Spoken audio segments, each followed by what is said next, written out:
kept going. He stood up. He was able to keep going. He didn't pass out. Father Charles Stanley's family finally talks about his last days. It looks bad. Charles Stanley taught a lot of people about family values for 50 years. But behind closed doors, things were going badly in his own home. He got a divorce from his wife. His son quit going to church. His daughter saw it all fall apart. After he died in 2023, they are finally able to talk. You will be shocked by what they told you about his last days. The man at home wasn't the same as the man in the church, and the last 3 words he said to his son changed everything. He was born on September 25, 1932 in Dry Fork, Virginia, a small town in Virginia. A lot of people lost their jobs, their families went hungry, and they felt like there was no way out of the Great Depression. Charlie Stanley and Rebecca Hall, his parents, were having a hard time making ends meet. Red lines went on for blocks. People lost their homes all at once. It was not a good time to have kids. What a rough start. It was from that rough start that one of the most powerful voices in Christian service would grow. Things changed 9 months after Charles was born. His dad died all of a sudden when he was only 29 years old. He was there one day and not there the next. Nothing was said to say goodbye or remember, just a name and quiet. Rebecca, his mother, was left to care for him and his brother by herself during the worst economic crisis in U.S. history.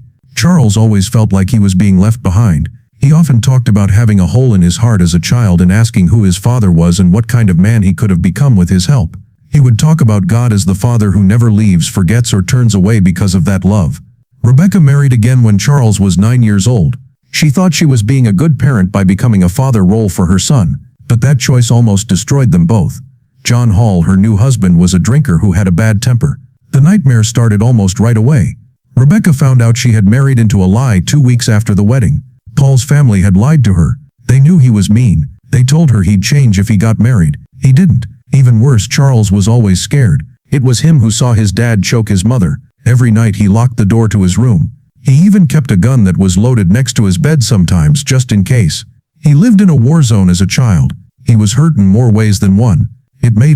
It taught him that faith is needed to stay alive and that the only person you can really trust is God, not other people. Charles went to church to get away from the chaos at home. He came from a Pentecostal family. The Emmanuel Pentecostal Holiness Church in Dry Fork was helped to start by his grandfather, George Washington Stanley.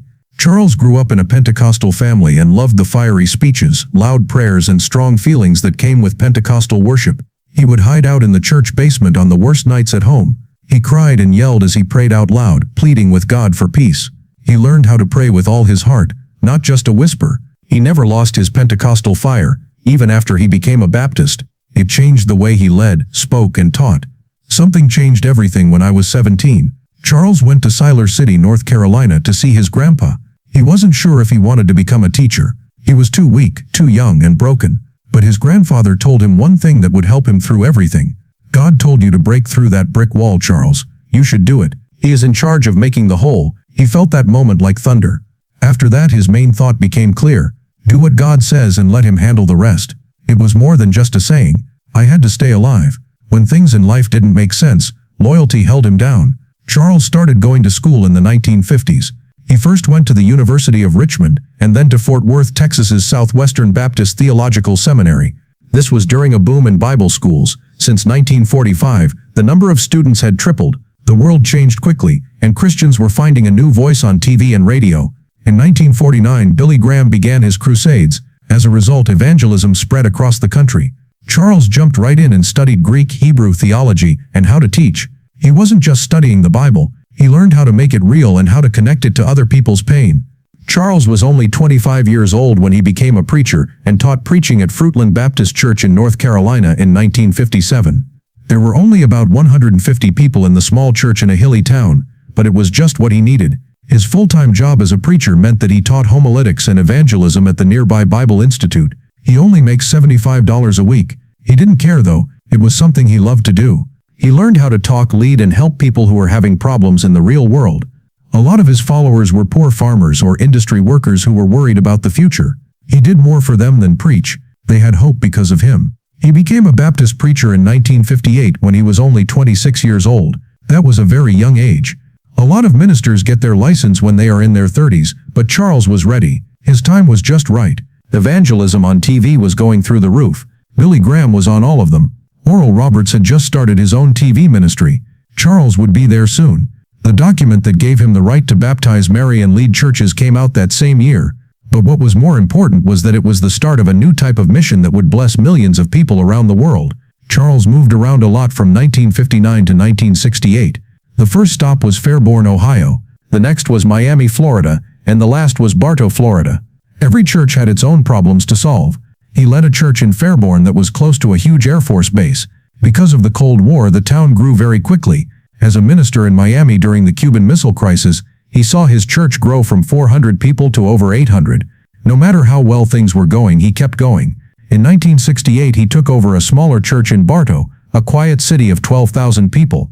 For most people, it was a step backward, but Charles saw it as a chance to make something real.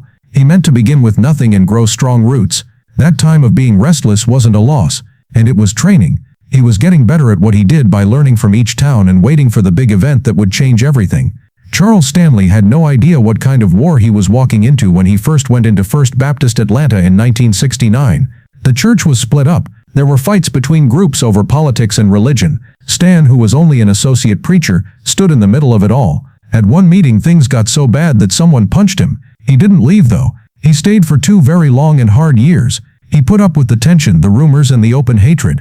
Then it was October 1st, 1971. The church held an open vote that day to decide if Stanley should be made senior preacher. The mood in the room was tight and angry, but the answer was clear after the votes were run. Yes, Stanley was the 16th leader of one of the most important churches in the South. He was 39 years old. It cost something, though. Many people who didn't agree with him quit for good, leaving the church hurt and broken but finally ready to move on. He took an even bigger risk the next year. Stan started the Chapel Hour on 2 Atlanta TV stations, WXIA-TV1 and Wonk 46, in 1972. The show was only 30 minutes long. It wasn't anything special, but 16,000 people in the area watched it, which was enough to get attention. Behind the scenes, Christian networks were looking for views that seemed real and useful. Stanley's straightforward teaching of the Bible was just right. In 1978, the Christian Broadcasting Network tried to get in touch. They had to find material to put on their new satellite system.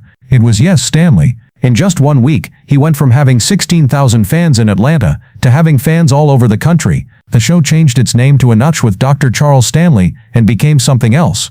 By the early 1980s, almost every big city in the U.S. had it on TV. That's when it went global. Stan's message was being sent out in 114 languages in 150 countries by the end. But cameras were not the start of his media business. It began in schoolrooms. Stanley opened the George Muller Christian School in Miami in 1966, 5 years before he became famous on TV. At that time, he was still the leader of First Baptist Miami. The school was more than just a place to learn. It had to do with morals. It was named for a famous Christian leader named George Muller, who took care of kids with nothing but prayer and faith. That name was important. Stanley thought that faith should be a part of everyday life, especially in how children were raised and taught. He finished his college degree, went to school, led a church, and opened a school all at the same time. That showed the kind of drive that would make his national mission what it is today. In 1968, he left Miami and went to Bartow, Florida. By 1969, he was on his way to Atlanta. But those early years showed something. Stanley didn't just think about church on Sundays. He had big ideas. Those thoughts never stopped. About 5,000 people were going to First Baptist Atlanta when Stanley took over. That number tripled by the 1990s. The church had to have more room. He made an unpopular choice in 1997. He sold the historic home in Midtown Atlanta and moved the church to Dunwoody, a suburb. There were enough seats in the new building for 3,000 people. It looked new, sleek, and ready for the future. Stanley didn't just care about numbers, though. Those were his plans. The Passion Play, a musical reenactment of Jesus Last Week, was one of the most well-known. It took place from 1977 to 2011 and had a lot of helpers. The church became a machine for service, media, and outreach when Stanley was in charge. He left his job in 2020, after almost 50 years. First Baptist Atlanta wasn't just a church in that time. It was an important part of the country. But maybe the biggest change happened when technology gave his church wings in 1978. With the help of CBN's satellite network that year, the church hour became InTouch, which changed everything. It didn't go up slowly. In just 1 week, Stanley's face was shown on TVs all over the United States. Back then it was unheard of for a priest to be seen like that.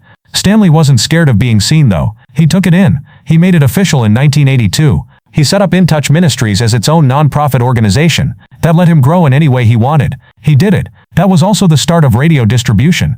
He soon reached more than 115 million homes in the U.S. alone. He didn't stop there, though. With tools that almost no one else was using, he went to the most remote parts of the world. He became obsessed with new ideas. Stanley thought that technology was not only useful, but also necessary. He meant for everyone to hear him, even those who lived in towns without electricity. So he started Messenger Lab, a line of 8 different audio devices powered by solar panels for people who don't have access to the internet, energy, or a church. The New Testament, Psalms and Proverbs in 2 languages, along with 65 of his lectures, could all be played on the same device. Over time, more than 1 million of these messengers were given away. It's worth more than $26 million, we've heard. They didn't just go to one area either. These gadgets worked on every region, even Antarctica. At the same time, Stanley's lectures were shown on more than 4,000 radio, TV, and satellite stations. His speaking skills were 127. He was on all kinds of digital channels and apps, as well as podcasts. He did all of this because he thought this was the best time ever to spread the message. He wasn't just a big name in the media. He was also a political flashpoint.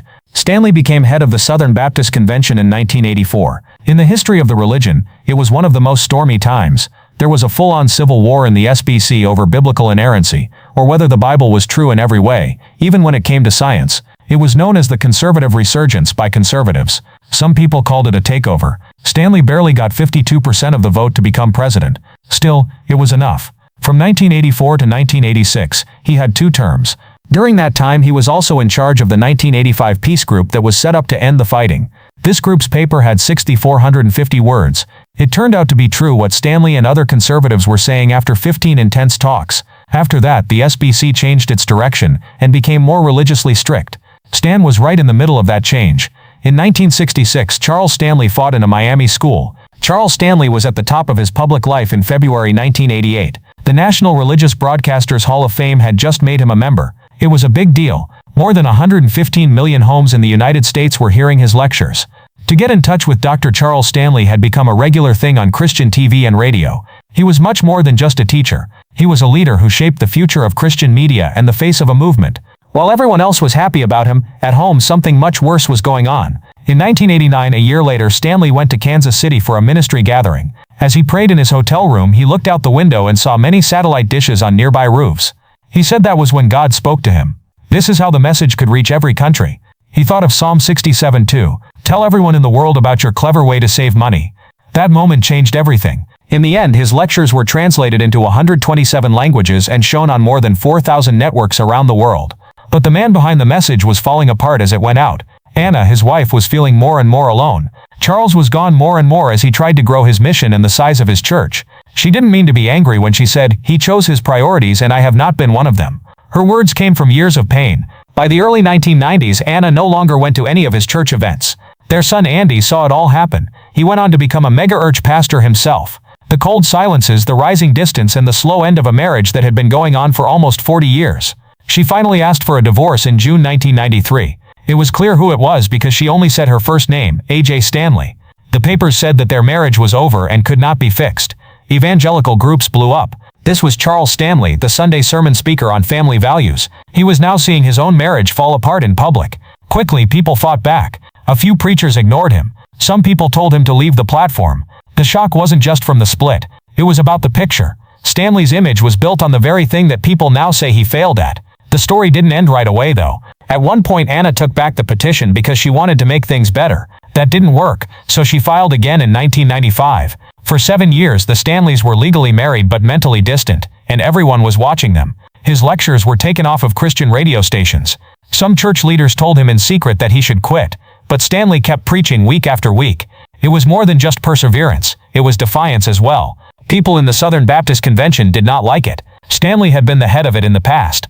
They were now telling him to step down. He had even told his church many years ago that he would quit the ministry if he ever got divorced. His marriage was over, or very close, but he was still preaching. People who worked for him quit, including his son Andy. May 11, 2000 was the last day of the split. The judge signed off on the case, which meant there were no more arguments. Charles was 67 years old. It was possible to hear his lectures in 50 different languages, but he wasn't a husband anymore at that point. He used to be the voice of Christian family ideals, but now he didn't have any left. She would not date again until she died in 2014.